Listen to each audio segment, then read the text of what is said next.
Welcome back to the Writing with Power workshop series with your friend and neighbor, Michelle. I hope you've had a great week and you've been staying warm in this chilly Kabul weather. We are now into week 3 of our Writing with Power workshop series, and the task for this week is to rewrite your rough draft that you created last week. So first of all, I wanted to thank you so much for all the hard work that you did in writing that first rough draft. I had a chance to read through all of them, and you'll see the comments that I put on your papers. You did a great job of looking at the outlines that you had created and following that structure to create your first rough draft. So thank you, and let's take a look at those rough drafts again. The task that we're doing this week is the rewriting stage, where we are actually editing your document to make sure that the content of it is easy for your reader to follow. And we do that by focusing on the 3 C's. That is clarity, consistency, and conciseness. So what you should have in front of you right now to get started on the week 3 task are 5 different documents. The first one is your stapled together worksheet packets from last week. This is the week 1 and the week 2 worksheet packets with my comments on them that you'll be using to rewrite from. The next packet you should have in front of you is the week 3 Writing with Power worksheets, and this is entitled Week 3, Editing and Writing Your Second Rough Draft. The next paper you should have in front of you is the Parallel Structure Examples. And this is more of a writing style guide to make sure that you have consistency in each of your sentence structure-wise so that it's easy for the reader to follow. The next document you should have in front of you is your powerful verbs list. And this is a list of 249 powerful verbs that you can use in your reports to help better convey the thoughts that you have. One word of warning though about these. I don't want you to use a word that you don't know the meaning of already. So I don't want you to use this list and Google Translate what the words mean. This is only for words that you already know, but maybe you just need to look at this list and say, oh yeah, that's a great word I could use. I forgot about that. So that's your powerful verbs worksheet. And then the last one is transition words. And these are the types of words that we use at the beginning of a sentence to flow smoothly from one idea to the next. We use transition words to introduce new ideas and to guide the reader through maybe if you're contrasting information or adding additional information. So those are the things that you need to get started. The 5 documents you should have in front of you are number 1, your week 1 and week 2 worksheet packets stapled together. The second thing is your week 3 worksheet packet. The third thing is your parallel structure examples sheet. The fourth thing is your powerful verbs. The 5th thing is your transition words sheet.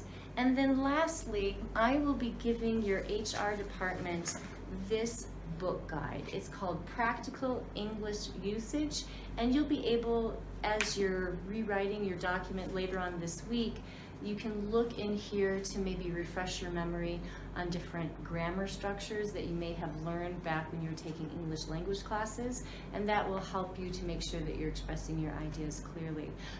So, without further delay, how about we get started with the week 3 task? Here is your week 3 worksheet packet. You should have that in front of you, as well as your week 1 and 2 worksheet packets stapled together.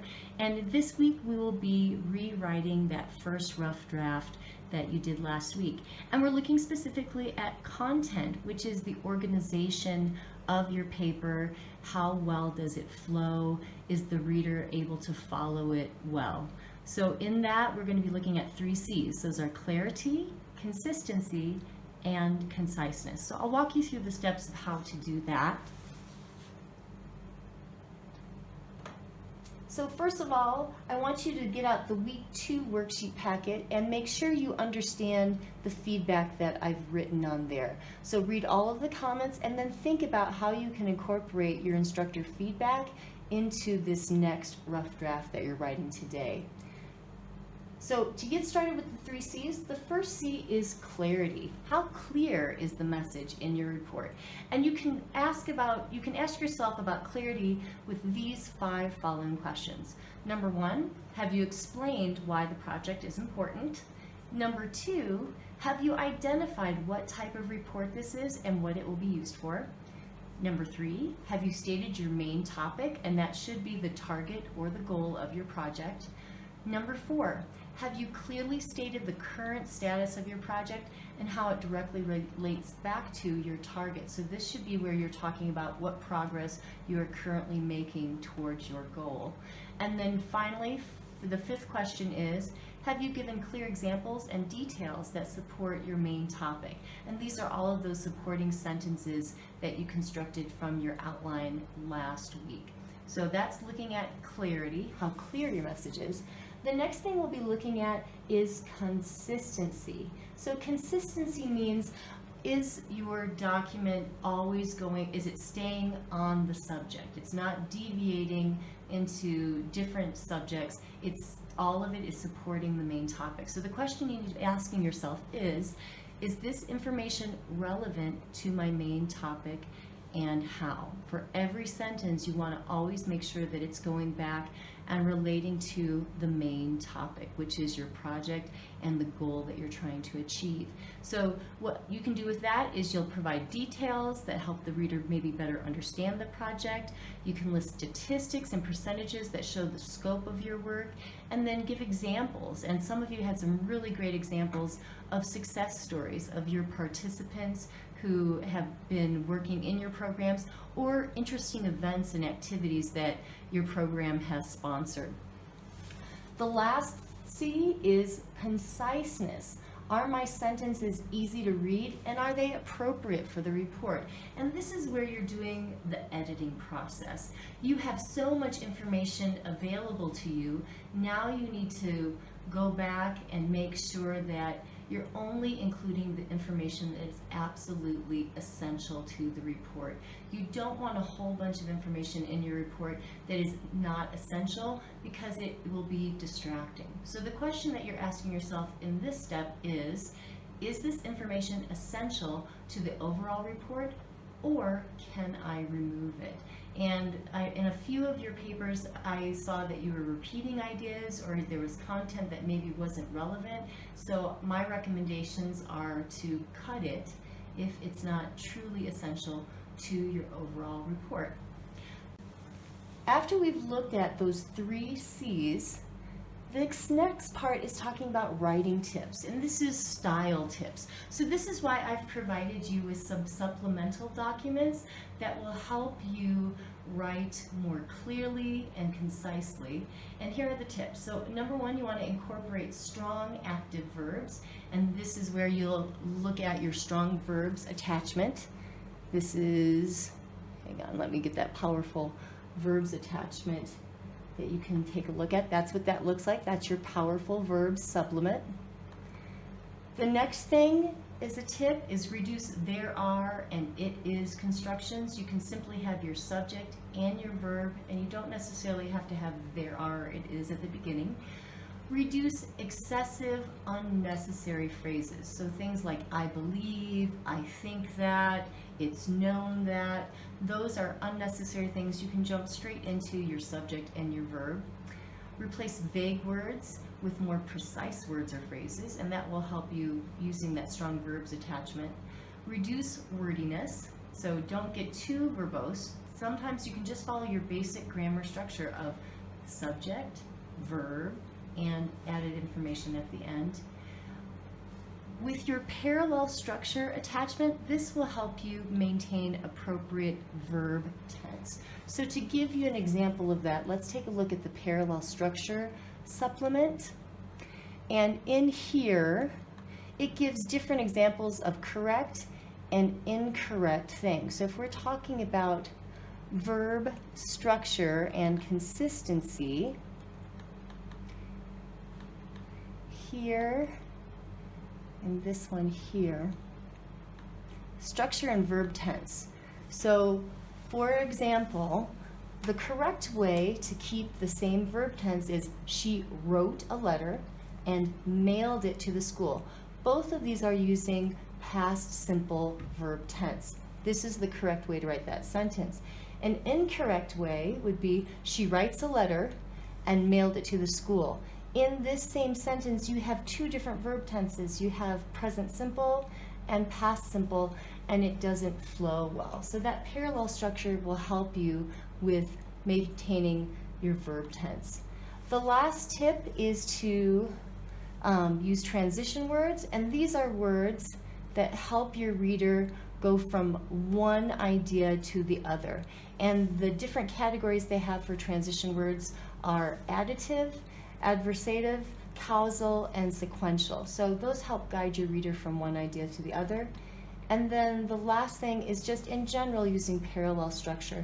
And going back to that worksheet, you'll have correct and incorrect examples on how to do lists and clauses that are going to be parallel in structure and will have consistency in the way you're writing your sentences.